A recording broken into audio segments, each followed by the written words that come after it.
Welcome to SAT TV News. I'm Shana Esprit and I am your presenter for today. In our top stories, SAT TV introduces Collywood TV on channel 114. US lifts travel ban on Cuban president's daughter. Bangladesh building collapse, death toll passes 400. And in sports, PJ Patterson to chair Caribbean Premier League. Details of these will follow.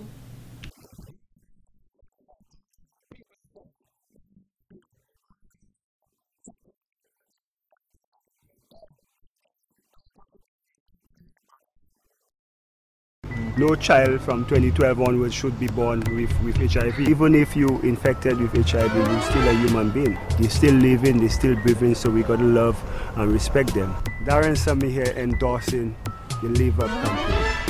2012, from now on, no Caribbean child born with HIV. We're moving forward, we're educating our people, and it's all about love, protect, respect. Live up, shout, live up, live up. Welcome back. It is not just a question of learning to live without honey, but bees play an incredibly important role in agriculture as pollinators. Practically all fruits and many vegetables are insect pollinated, mainly by bees. Without bees, crop yields would fall off dramatically. The Dominica Beekeepers Cooperative Society Limited was inaugurated since 2008 with a membership of 15 and is legally registered with the Cooperative Division. Mr. Lennox Fagan, president of the Dominica Beekeepers Cooperative Society Limited, said the objective of the group is to have everyone who produces honey sell to the cooperative under one brand. The market is very good, extremely good. What I should say though is that sometimes we always look out and believe any kind of development have to come from out there. Whereas we have certain potentials, we have certain resources we could use, to grow our own economy, and I think apiculture is one of them. If we could focus a little more, because Dominica is a green place, big forest, a lot of flowers. Bees, that is what they live in on. They use the nectar, they use the pollen of the flowers. At the same time, they help pollinate all the nice fruits we enjoy. He emphasized on the vast potential that can be derived from investing in bees. I like to say we like to operate really on a subsistence level. We do make that kind of investment in things. And maybe that is one of the things keeping us as we are. We doesn't really look to invest big. We always look at it like a little side show, part-time thing, and I think that is one of the things hindering our progress and development. Many times the honey produced by the beekeepers is exported to the French countries. However, Mr. Fagan believes that the cooperative society needs to start exporting the honey on a larger scale. Mr. Fagan explained to SAT TV that honey can be available year-round, but its production is dependent on the climate change. The president of the cooperative said that the beekeepers produce sufficient honey to supply the local market. I think everybody should look in that, especially the powers that be, because agriculture, although we talk tourism, but agriculture is still one of our main income generating thing. And in agriculture, you need the bees. If you have citrus, you have coconuts, you have pears, avocados, which are selling very well, you need bees. So I think we should start to look at bees on a more serious level than we are looking at it presently. The forest, the environment, and farmers are said to benefit most from the bees, and an extinction of the bees could cause a dramatic decline in crop production. What I'd like to add is for us to be a little more alert. If any beekeeper would notice the disappearance of bees, I think you try to report that. Get in touch with one of the cooperative and let us know what is happening. So at least we may not be able to do anything about it, but at least we will know it happening. we could report it to some authorities to see what we can do. He urged the port authorities and employees to be on the alert for African bees and to inform the Ministry of Agriculture if any are suspected. Setting bushfires can also destroy beehives. Mr. Fagan is advising the public to be cautious and aware of the surroundings before starting a fire. In more news, since its inception in 1981, the Education Trust Fund has been facilitating the less fortunate students, providing them the opportunity to continue their education by supplying textbooks and transportation. The chairman of the board of directors, Mr. Willie Favrier, said the establishment came about when the realization that the cost of education is increasing every year, putting further financial constraints on parents. On Saturday, 27th April, the ETF held its annual radiothon and raised $33,000, $7,000 short of their intended mark. Well, we provide assistance in the form of textbooks, transportation in communities which do not have a free bus service. Recently the government has instituted a program whereby many communities are now served by buses, either private buses or government buses, but children do not have to pay for transportation. But there are still some areas where those buses are not provided for. So we do pay for the transportation of those students. Funds will also go towards examination and registration fees. Mr. Favrier commended the corporate community for their constant support throughout the years, making note of the annual contributions from private individuals to the ETF and the government's annual subvention. For the past 3 years, over 600 students from all over the island have benefited from the program. Mr. Favrier explained that the Education Trust Fund only provides for secondary school students, as they believe this is where the greatest challenges lie.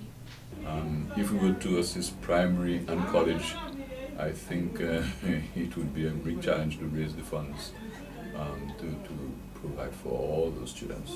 So we concentrate on the secondary schools. And by the way, I must say also that we do not pay the full fees. We pay half, and we expect the parents to come up with the other half. For example, if it's CXC examination fees, we pay about half of it, and we expect the parents to come up with the other half. Similarly for transportation. With textbooks, we have a limit for each class. The textbook scheme makes provision whereby the students are to return the books at the end of each school year. When applying to the ETF, an application form must be filled, and based on the information provided, the organization decides who is eligible for assistance. Applications are expected to be in by July to accommodate early donations of books for the starting of the new term in September. In more news, one of the youngest playwrights in Dominica, Miss Giselle Pierre-Toussaint, continues to stun the public with her talent and skills. She produced part 2 of A Tale of Slavery the Musical. Not only is she one of the youngest playwrights, she is also the founder and president of the Libra Foundation. The play will take place at 8 p.m. at the Arawak House of Culture on Friday, May 3rd. The main message in the play is that slavery only isn't being in physical bondage, and if you're not mentally free, then you can't be physically free. The road to freedom is a tiresome and long one, but in the end, it's worth it. And it also shows that with determination, courage, and unity, we can overcome anything in our lives. Ms. Toussaint said it only took her a weekend to write the play, and it has been in preparation ever since.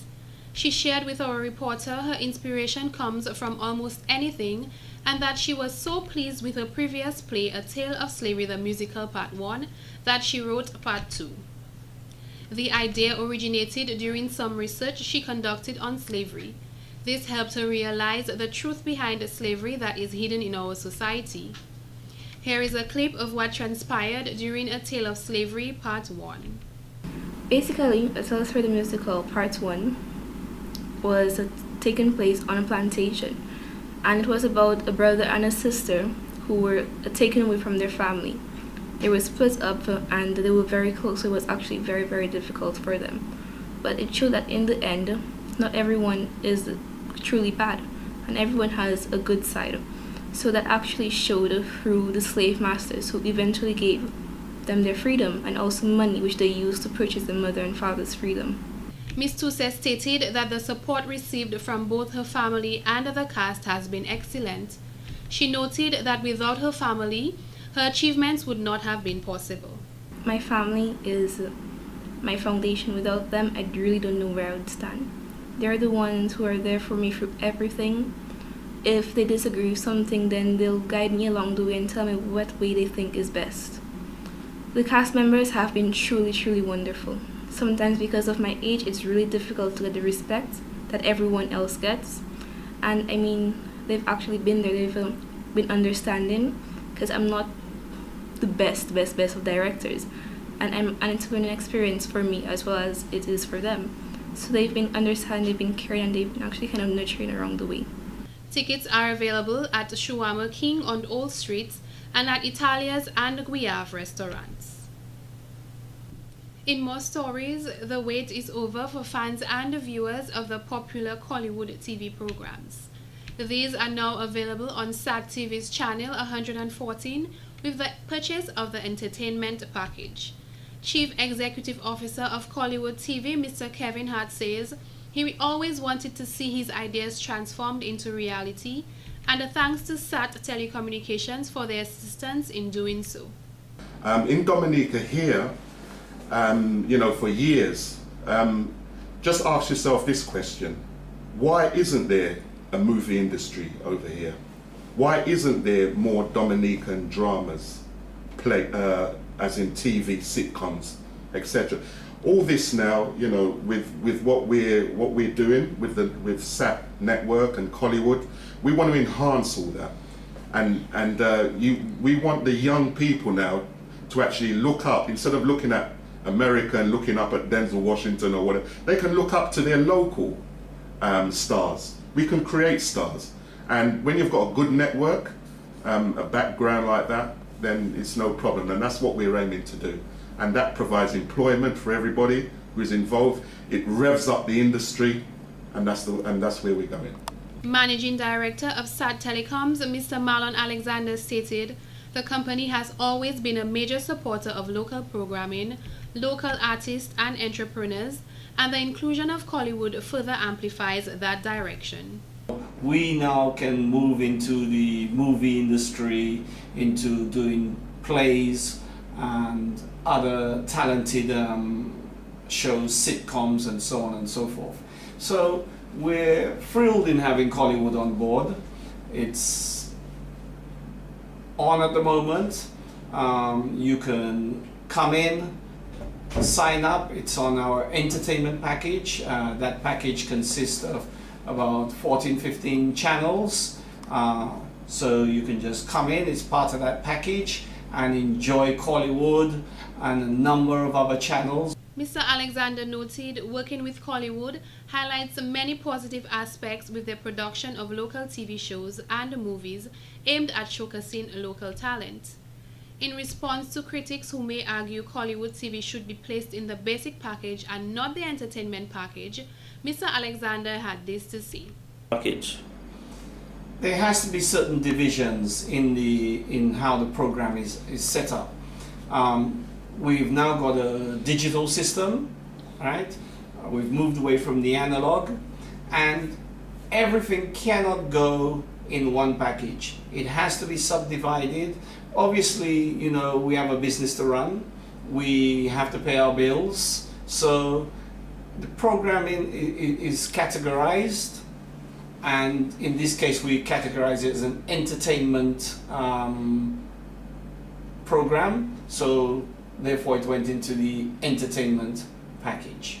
The entertainment package comprises of 13 channels, one of which is JCTV, Jesus Christ Television.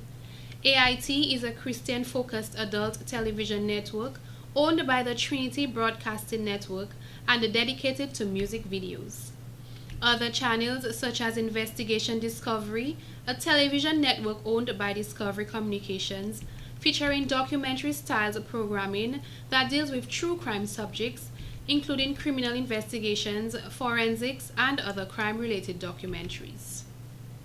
Sci-fi features science fiction, drama, supernatural, fantasy, reality, paranormal, wrestling, and horror programming.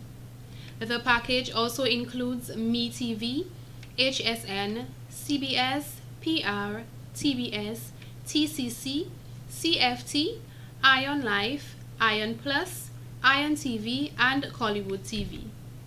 For more information on this package or any other package, call SAT Telecom's main office on telephone numbers 448-5095 or 448-5096. In other stories, Kyrie FM will again host its annual Walk and Smile for Health in an ongoing effort to engage the public in healthy lifestyles. Sales and marketing manager of Kyrie FM, Mr. Heston Charles, stated they routinely host 2 health walks each year, one early in the year and the second as part of their anniversary celebrations in the month of November. We are pleased to bring this event again to the public because every year the public looks forward for the Kyrie FM walk. And this year we're expecting even a much more larger representation from the various groups on the island. In the past we would have groups from Dominic, National Bank of Dominica, groups from Scotiabank, and this year we're expecting even a larger representation from the various institutions and other patrons who normally go hiking. Dominica gives you that sort of, environment that really presents you with what is needed to go hiking. This year, Mr. Charles noted the walk will take place in the community of Cochrane, where they will then hike up the mountains terrain to the Middleham waterfall. From there, they will then hike to Loda before the return trip back to Roseau. We're expecting all patrons to meet on the bayfront on Sunday, the 5th of May. That's the scheduled date of the walk. Sunday, the 5th of May. Next day is a holiday. And so we are saying to patrons, don't worry about what will happen on the Monday, which is normally a work day, but that day is May Day, and so patrons can have a good rest on the following day. So we commence the event from 5:30 on the bayfront. So all those with all motorists that are coming to the event can park their vehicles on the bayfront, and we will Kyrie FM will transport all our participants to the Cochrane community. The Cochrane community are partnering with us, and also the Waikiki National Trail. Mr. Charles says he is hoping for sunny weather on the day of the walk, so the participants can enjoy nature at its best and not be troubled by rain. This year, they will make a contribution to the Dominica Association of Persons with Disabilities, one of the vibrant, needy institutions in Dominica, says Mr. Charles. He said although registration closes on April 30th, exemptions may be made to accommodate persons who have not yet registered and wish to participate. And in entertainment, on Tuesday, April 30th, secondary schools island-wide displayed their musical talents at a school band festival held at the Arawak House of Culture. The movement, organized by Music Missions International, a Canadian non-profit society, provided instruments to the students. Mr. Steve Hyacinth, Chief Educational Officer, stated, "This event is indeed an opportunity to recognize the students' skills and talents." And the sort of exposure that we need to give to our students so that they can develop in this very lucrative area of life. And I say that because we have recognized that the visual and performing arts collectively is becoming a very lucrative niche market in the world. Many students are finding occupational opportunities through the visual and performing arts. Most of the students who participated in the event were taught to play using a program at their schools called Band Today. This is an all-inclusive program that includes a variety of instruments, which to ensure that all students learn music theory, music history, and the ability to play. And in the past, where we focus primarily on the academics, We recognize that this shift is important for us because students with the various talents and skills can in fact move through the educational system and be employed as technicians, as musicians, as engineers, and all the likes, and also be engaged in performing at different functions across the world. This afternoon presentation is significant because this is the very first time that we'll be seeing an orchestra of that magnitude on stage, and again, an orchestra which involves only students. The participants were the Northeast Comprehensive, Pierre Charles Secondary, Orion Academy, Goodwill Secondary School, Convent High School, and the St. Mary's Academy. Here is a clip of the St. Mary's Academy's performance.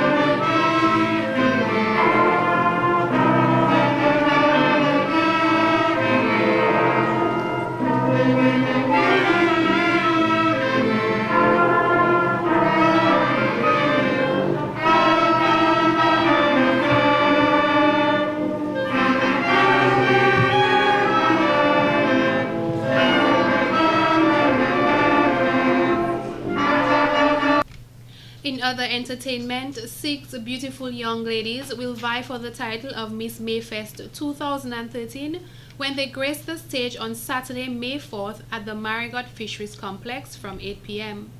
Secretary and Public Relations Officer of the Marigot Activities Committee, Miss Nicola James said, the annual event is geared at fostering participation and unity in the community of Marigot.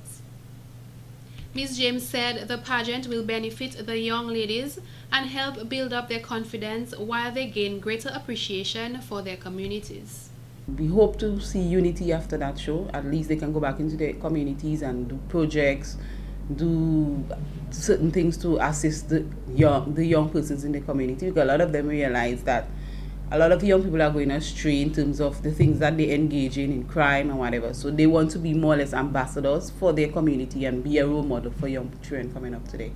She noted that this year's contestants are prepared, which she is thankful for, as there is a significant improvement in the level of intellect, motivation, and commitment, which will make for an interesting show. Carded for this week, we have somebody to come to help them if they're walking, and we also have a motivational speaker who will come to speak to the young ladies on how they should behave, how they should more or less in all aspects of their personalities, to show them that based on how they get on, react, it can mold them and shape them as to how they make it into society. So we have somebody talking to them on different issues so they can become better and more motivated individuals. What are some of the other activities that are planned by the committee for the Mayfest weekend? Okay, well, basically we only plan in the Queen Show, but we normally liaise with the Marigot Development Corporation, and they have on Friday they do the Oli Golies, and the Saturday that's our Queen Show. The Sunday they have the Band Splash, and the Monday is the Family Day. Public support at this pageant is vital to the young ladies' showcase of continued interest to engage in positive activities, Ms. James added. 20-year-old Torrance Dorset of Marigot, 21-year-old Chanella Davis of Woodford Hill, 20-year-old Serena Thomas of Wesley, 22-year-old Trisha Paul of Calabishi, 18-year-old Kim Russell of Casabruce, and last but not least, 17-year-old Amy Ugis of Bakata will be participating in this event. Take a look at the young ladies. Hi, I am 20-year-old Torrance Dorset, representing the village of Marigot in this year's Mayfest pageant 2013. I am a former graduate of the Northeast Comprehensive School. My name is Chanella Davis. I'm 21 years old. I'm from the village of Woodford Hill. I attended Business Training Center. I am Serena Thomas, representing the beautiful village of Wesley. I am 20 years old. My name is Trisha Paul and I am 22 years old and I am representing the dynamic village of Kalibishi. My name is Kim Russell. I am 18 years old and I am representing the Harmonious community of Castlebrus. And now for the final contestant of the pageant. My name is Amy August. I'm 17 years old and I attend the Dominica State College. This has been the local segment of the news. Coming up next, regional highlights.